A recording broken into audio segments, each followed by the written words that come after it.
La dépli... La dépli... Enfin bref, le truc qui énerve Jean-François Copé et pour lequel il serait prêt à appeler des familles ayant connu des drames parce que les adolescents se seraient laissés aller aux affres et aux plaisirs ineffables du cannabis. Oui, Jean-François, c'est une bonne idée d'appeler ces familles si jamais cette loi venait à passer. Mais moi, je voudrais te demander d'avoir le courage aussi de demander aux familles de toutes les personnes qui ont perdu un proche à cause de la cigarette de pouvoir témoigner alors qu'on continue à vendre de la cigarette, et aussi aux nombreuses familles qui ont eu beaucoup de victimes à cause de l'alcool, de venir aussi témoigner et de me dire en quoi il devrait y avoir plusieurs poids et plusieurs mesures finalement.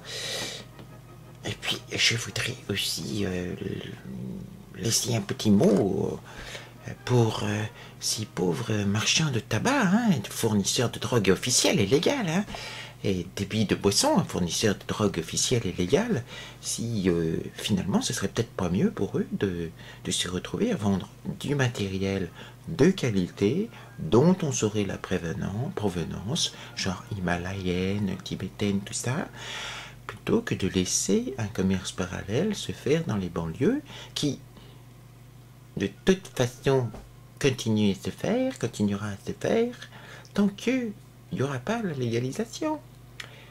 Parce que le consommateur, lui, il va préférer acheter du sûr si on lui laisse la possibilité, plutôt que de fumer de la merde, d'où l'expression shit. Enfin, bon, à la limite, on peut s'en foutre du consommateur, Jean-François. C'était une discrétion, excuse-moi, Jean-François. Donc bref, oui. N'oublie pas, si tu renies des gens, je voudrais quand même qu'il y ait des familles de fumeurs et puis des familles de buveurs. Étant fils d'alcoolique, et fils d'un type qui s'est tué à cause de la cigarette, puisque ses artères étaient bouchées, et la carotide, j'aurais de quoi parler. Oui, vraiment. Et j'aurais de quoi lancer un autre sujet sur la fabuleuse hypocrisie de l'État et la fabuleuse idiotie du fait de ne pas profiter d'une manne financière alors que de toute façon c'est impossible d'arrêter ce qu'on appellerait un fléau et qu'il y a des drogues tout aussi pires qui sont légales. Ah oui, j'ai oublié de te dire, Jean-François, tous les lundis, enfin quand je suis pas malade, je visite les malades dans les hôpitaux en pneumologie.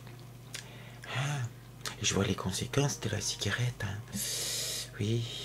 C'est bizarre qu'on n'en parle pas plus et que vous fassiez autant d'argent, en augmentant encore plus les taxes là-dessus, vous, les gens de l'État, plus toi, Jean-François.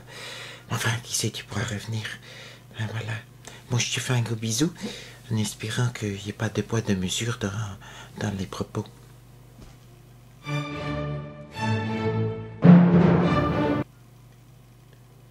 Oui, je voulais dire de poids de mesure dans la connerie, mais bon, je préfère rester poli.